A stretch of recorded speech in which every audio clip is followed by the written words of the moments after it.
Big Godzilla news. They've finally made their announcement from the countdown.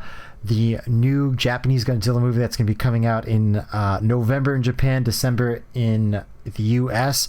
Godzilla Minus One. Yeah, I is mean, the name of it. for the longest time, everyone's like, "Oh, it's going to be called Godzilla Zero because it's counting down and it's before Godzilla from 1954." But I mean, all we got was a little teaser, but in Very that short teaser. teaser, it's And a just bunch of merch. and a bunch of merch, tons of merch. I mean, that little teaser was jam packed with just complete chaos. The logic behind the title minus one is because it takes place immediately after the atomic bombs had been dropped on Japan. Japan has been defeated in the World War. They're at an all-time low. They're at zero. And then Godzilla shows up, bringing them into the negative, which is the minus one. Yeah. And Godzilla in his trailer, for the literal split second that you see him, looks completely insane. He just so like filled with rage. He's gonna go chomp down on this train. You see his foot destroying buildings. The feet look nuts too. He's got these huge feet. The figure's been put online, the full body shot's been put online, and his feet look gigantic. Yeah, one of the things that I felt like from the trailer, just watching it, to me it felt like that Godzilla vs. Gigan Rex short that they released for Godzilla Day was almost like a concept design of what we were getting in this movie. Yeah, like you can, like, the DNA is there. Everyone's like, oh, they reused the Godzilla ride.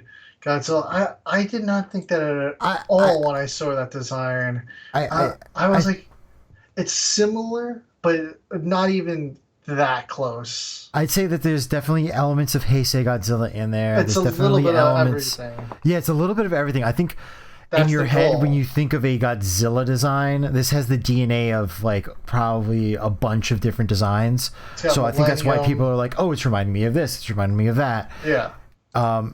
You know, it even reminded me. I think that's part of the thing because it's the 70th anniversary. So they're like, all right, we have 70 years building up, and this is just like the representation of 70 years into this design.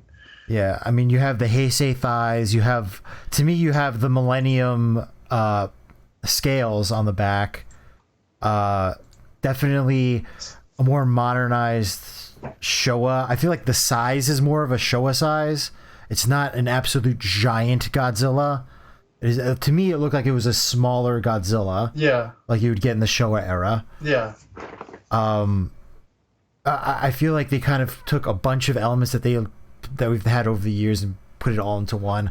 I thought the detail on the skin was, it looks like it's got like coral or like something like barnacles almost on it, right? So yeah, I gotta say, like, my big fear is that we don't get a 4K release of this, because we've never gotten a Godzilla movie in 4K before, and just the amount of detail that it looks like is on this movie needs to be seen in 4K.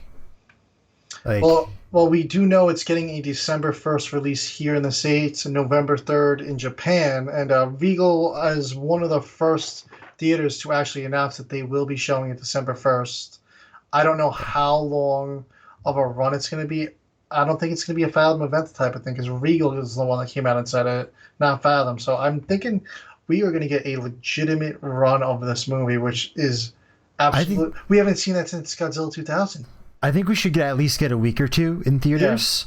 Yeah. Kind of like with the Dragon Ball Super movie that came out in the summer, where I think it was in theaters for like 2 weeks. Yeah. And it did really well. Yeah. I can see this doing just as well. I think people are geared up for a Godzilla movie, and especially with, hey, let's not avoid the big elephant in the room. There's a writer's strike and an actor's strike right now, so content is going to be sparse. Yeah. So this might be what Japanese media needs to maybe get a little bit more up front and be like, hey, we're here too. We're good.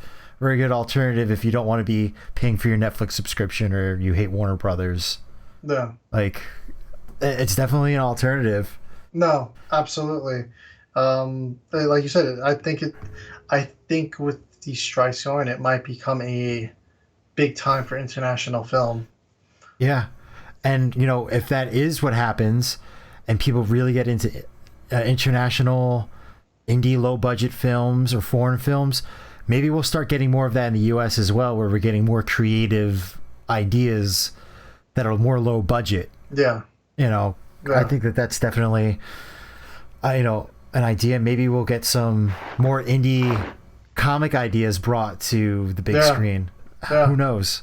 Yeah, I mean, a lot of these. I mean, I've seen some stories about the writers and their stuff, and so a lot of them deserve a lot more than they've been getting. You know, so yeah. You know, I would imagine. I mean, if I was a writer right now and I'm sitting on the picket line, you're probably not working on a project that a studio is assigning to you. You might be working on that passion project that you've been putting aside for 20 years. So maybe we'll get like some weird kaiju fan movie pitches in like 3 years. We'll see that on the big screen. Who knows? Yeah, we'll see.